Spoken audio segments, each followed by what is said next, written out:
Hello students, चलिए जो chapter हमने शुरू किया था जिसका नाम है nutrition in plant class 7 science, उसका थर्ड पार्ट हम देख रहे हैं। आगे हम कंटिन्यू करते हैं।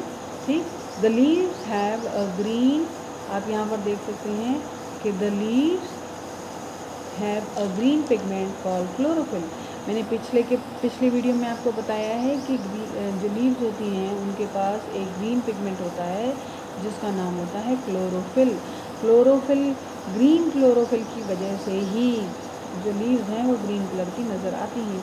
It helps leave to capture energy of sunlight. Chlorophyll जो है यही एनर्जी ऑफ सनलाइट को कैप्चर करता है जिसकी वजह से फोटोसिंथेसिस प्रोसेस होती है। आगे देखते हैं। This energy is used to synthesise food from carbon dioxide and water. तो क्लोरोफिल ने जो सन की एनर्जी को कैप्चर किया है, ठीक वही यूज़ होती है, सिंथेसाइज होती है फूड बनाने के लिए। फूड बनाने के लिए किस से? कार्बन डाइऑक्साइड से एंड वाटर से। इससे पहले मैंने आपको यहाँ पर बताया भी था, अगर आपको याद हो, जो हमारा इससे पहले का वीडियो था, अगर आपको याद हो कि उसमें लिखा हुआ था कि carbon dioxide plus water gives in presence of chlorophyll and sunlight gives क्या? गिव्स स्टार्स एंड ऑक्सीजन, है ना। तो वही रिएक्शन थी। उस रिएक्शन में जो सनलाइट है, सनलाइट क्लोरोफिल ट्रैप करता है और carbon dioxide and water release होती है। नेक्स्ट देखते हैं। The sun is ultimate source of energy for all living organisms. ये हम पहले ही डिस्कस कर चुके हैं कि सन के पास जो एनर्जी है, बेसिकली उसी एनर्जी ने ही जो है सारे लिविंग ऑर्गेनिजम्स को इस पृथ्वी पर जिंदा रखा है। आगे देखते हैं। Can we imagine an earth without green plants? क्या हम विदाउट ग्रीन प्लांट्स के अर्थ को इमेजिन कर सकते हैं? एंड नो फोटोसिंथेसिस, क्या आप कर सकते हैं? बताइए कि अगर फोटोसिंथेसिस नहीं होता है, प्लांट्स नहीं करते हैं, तो कोई मसला है क्या उसमें? बताइए, कोई प्रॉब्लम है? बिल्कुल है भाई। अगर खाना नहीं बनेगा प्लांट्स का तो हम भी कुछ नहीं खा पाएंगे। खाना नहीं बनेगा प्लांट्स का तो प्लांट्स मर जाएंगे। अगर प्लांट्स मरे तो डायरेक्टली या इनडायरेक्टली हम भी, इंसान, ह्यूमन बींग्स, एनिमल्स उस पर डिपेंडेंट है, वो भी मर जाएंगे। ठीक है, आगे देखते हैं। In the absence of photosynthesis there would be no living organism and earth would be a barren place.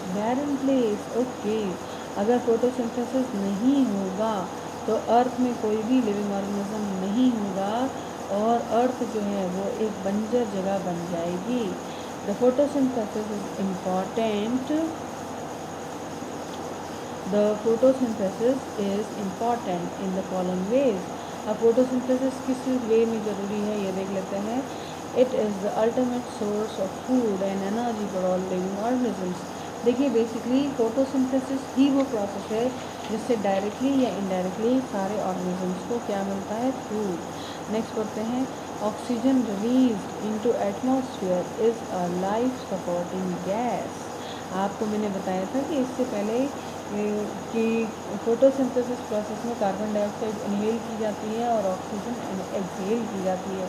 मतलब कार्बन डाइऑक्साइड प्लांट यूज़ करते हैं और ऑक्सीजन प्लांट निकालते हैं। कब? फोटोसिंथेसिस प्रोसेस में। तो यही ऑक्सीजन जो है ये लाइफ सपोर्ट बन जाती है। क्या बन जाती है? Life support. हमें जितनी भी ऑक्सीजन मिलती है वो सब प्लांट्स के द्वारा दी गई ही होती है। इसीलिए तो कहा जाता है कि प्लांट मोर ट्रीज, है ना। आगे पढ़ते हैं। The process help in maintaining balance between oxygen and carbon dioxide in atmosphere. ये जो फोटोसिंथेसिस का प्रोसेस है ये दो चीज़ों के बीच में बैलेंस बनाने का काम करता है। किस में ये बनाता है? ऑक्सीजन और कार्बन डाइऑक्साइड के बीच में। देखिए, अगर कार्बन डाइऑक्साइड एटमॉस्फेयर में ज़्यादा हो जाएगी तो क्या होगा? आप बताइए क्या होगा? मुझे लगता है कि अगर कार्बन डाइऑक्साइड ज़्यादा होगी तो कार्बन डाइऑक्साइड बेसिकली गर्मी बढ़ाएगी। Temperature of earth, it will increase the temperature of earth, और once the temperature of earth is increased all the glaciers will melt, अगर टेम्परेचर बढ़ गया किसका, अर्थ का, तो जितने भी बड़े बड़े ग्लेशियर्स हैं या जहाँ जहाँ बर्फ़ जमी हुई है वो सब पिघल जाएगी, और पिघलने के बाद सी लेवल इंक्रीज हो जाएगा और सारी धरती जलमग्न हो जाएगी, पानी में डूब जाएगी। Let's see the next. All green plants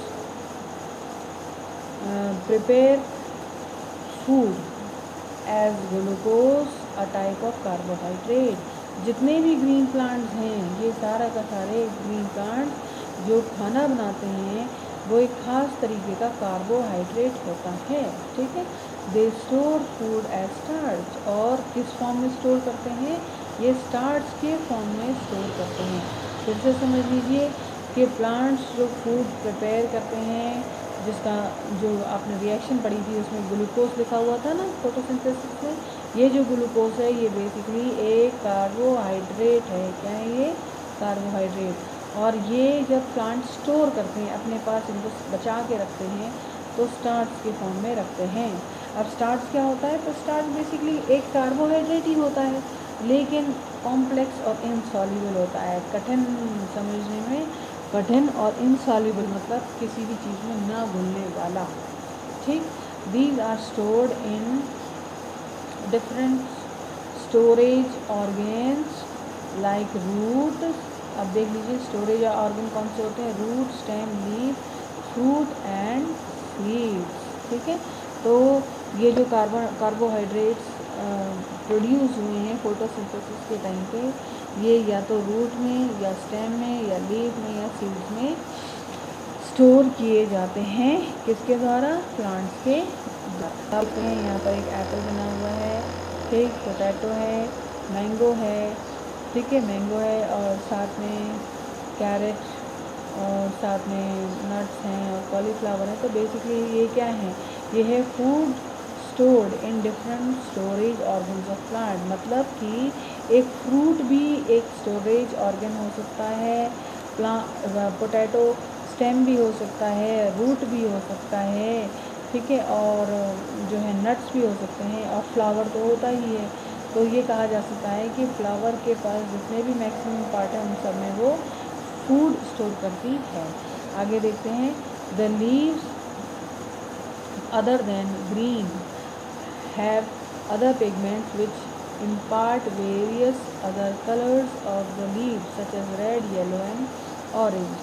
तो कई बार आपने देखा होगा कि ऐसे प्लांट्स भी होते हैं जिनकी लीव्स जो हैं वो अलग पिगमेंट की होती हैं, अलग पदार्थ की बनी होती हैं, अलग पिगमेंट की होती हैं, और वो पिगमेंट कौन कौन से कलर के हो सकते हैं, वो पिगमेंट रेड हो सकता है या येलो हो सकता है या फिर ऑरेंज भी हो सकता है। तो these leaves contain chlorophyll but large amount of other pigments make green colour. देखिए ऐसा है कि ये जो कलरफुल लीव्स हैं इनमें रेड, येलो और ग्रीन कलर होता है, लेकिन सबसे ज़्यादा इनके पास क्या होता है, क्लोरोफिल होता है, इसीलिए जो लीव्स हैं वो ग्रीन दिखती हैं। आप फिर से समझ लीजिए कि लीव्स के पास कुछ और कलर्स भी हो सकते हैं और होते हैं, लेकिन वो दिखते क्यों नहीं है, वो इसलिए नहीं दिखते हैं क्योंकि उनके पास ज़्यादा मात्रा में ग्रीन कलर होता है, तो बाकी सारे कलर दब जाते हैं, ठीक है। आगे देखते हैं, thus photosynthesis takes place in this leave also. अब यहाँ पर एक एक्टिविटी शो की गई है, इस एक्टिविटी में हमको क्या टेस्ट करना है, to test the presence of starch in leave, के लीव्स में स्टार्च है या नहीं, ठीक है, लीव्स में स्टार्च होता है कि नहीं, ये हमें यहाँ पढ़ना है। अब इसमें देखते हैं मटेरियल रिक्वायर्ड, मतलब हम इस एक्टिविटी को करने के लिए हमें किन किन चीज़ों की ज़रूरत है, तो ग्रीन लीफ की ज़रूरत है, हरी पत्ती की, बीकर की। बीकर क्या होता है, ये समझ लीजिए एक कांच का बर्तन होता है थोड़ा लंबा सा, उसको हम बोलते हैं बीकर। हमें एक ट्राईपॉड स्टैंड की ज़रूरत है। ट्राईपॉड स्टैंड क्या होता है, 3 पैरों वाला स्टैंड, ठीक, जिसके नीचे हम बर्नर जलाएंगे और ऊपर हम बीकर रखेंगे। एक तरीके से गैस समझ लीजिए, लेकिन गैस की इंटेंसिटी ज़्यादा होती है और बीकर क्योंकि छोटा होता है और जल्दी गर्म हो जाता है, इसीलिए ट्राईपॉड स्टैंड में हमें नीचे बहुत कम आग जलानी पड़ती है। इसके बाद बर्नर मतलब वही नीचे जो है हमें फायर जो जलाना है उसका साधन। उसके बाद टेस्ट ट्यूब समझ लीजिए एक पतली सी ट्यूब होती है जिसको हम टेस्ट ट्यूब कहते हैं। अल्कोहल की ज़रूरत पड़ेगी, आयोडीन सॉल्यूशन की ज़रूरत पड़ेगी। देखिए ये केमिकल्स आपको मालूम होना चाहिए कि स्टार्च के प्रेजेंस में, जब हम प्रेजेंस ऑफ स्टार्च करते हैं इन लीव्स, तो हम किस चीज़ का यूज़ करते हैं। आप इसको अंडरलाइन कर लीजिए कि प्रेजेंस ऑफ स्टार्च में हम जो है आयोडीन सॉल्यूशन का यूज़ करते हैं, और कौन सा कलर आएगा वो भी आपको याद रखना है, ठीक है। तो स्टार्च के प्रेजेंस में हम आयोडीन सॉल्यूशन का यूज़ करते हैं। अब चलिए आगे देखते हैं कि हमें आयोडीन सॉल्यूशन की ज़रूरत पड़ेगी, हमको टैप वाटर की ज़रूरत पड़ेगी और पेट्री डिश की ज़रूरत पड़ेगी। तो पेट्री डिश एक कांच की प्लेट होती है, आप ये समझ लीजिए, जो छोटी होती है साइज़ में। इसके बाद प्रोसीजर करने का तरीका बात करते हैं। तो plug a healthy leaf of plant which was kept in sunlight. एक हेल्दी प्लांट जो कि सनलाइट में लगा हो, उसमें से आप एक पत्ती तोड़ लीजिए। Boil it in water contained in the beaker for about 2 minutes. अब उस पानी, आप क्या करिए, एक बीकर लीजिए, बीकर में पानी डालिए, पानी को बॉयल करिए, और बॉयल कितनी देर तक करना है, 2 मिनट्स तक करना है। This will make the leave soft. और उसमें लीव ज़रूर डाल दीजिएगा, कि आप लीव डालना ही भूल जाएं, ऐसा मत करिएगा, ठीक है। तो उसमें लीव डाल दीजिएगा। उसके बाद देखिए, this will make the leave soft. क्या करेगी ये, सॉफ्ट बना देगी लीव को। And stop any further chemical change in it, जिससे कि लीव में होने वाले कोई भी केमिकल चेंज को भी रोक देगी, ठीक है। Put the leaf in the test tube. अब लीफ को निकालना है बीकर में से और टेस्ट ट्यूब में रख देना है, ठीक। और साथ में उसमें क्या डालना है, अल्कोहल, ठीक है। उसके बाद place the test tube in a beaker of boiling water. अब आपने जो टेस्ट ट्यूब लिया है उसमें पत्ती डाली है और अल्कोहल डाला है, उसको आपको दोबारा से एक बीकर में डालना है जिसमें पहले से ही पानी गर्म हो रहा हो। अब देखिए, the alcohol will bleach the leaf. हमने अल्कोहल क्यों डाला लीफ में, क्योंकि वो एक ब्लीच का काम करेगी। And make it free from chlorophyll, और जितनी भी क्लोरोफिल है उन सबको हटा देगी। Wash the leaf in water. अब आपको बॉईल करने के बाद, जब आपने बॉईल कर लिया तो इस लीव को बाहर निकालिए और पानी से उसको धो लीजिए। जब आप धो लेंगे, धोने के बाद place it in petri dish. अब इस लीव को आपको कहाँ रखना है, इस लीव को हमको रखना है पेट्री डिश में। कहाँ रखना है, पेट्री डिश में। And add a few drops of iodine solution. और इसमें क्या मिलाना है, आयोडीन सॉल्यूशन मिलाना है। चलिए नेक्स्ट जो है अगली वीडियो में देखते हैं, इसका कंक्लूजन नेक्स्ट वीडियो में देखते हैं।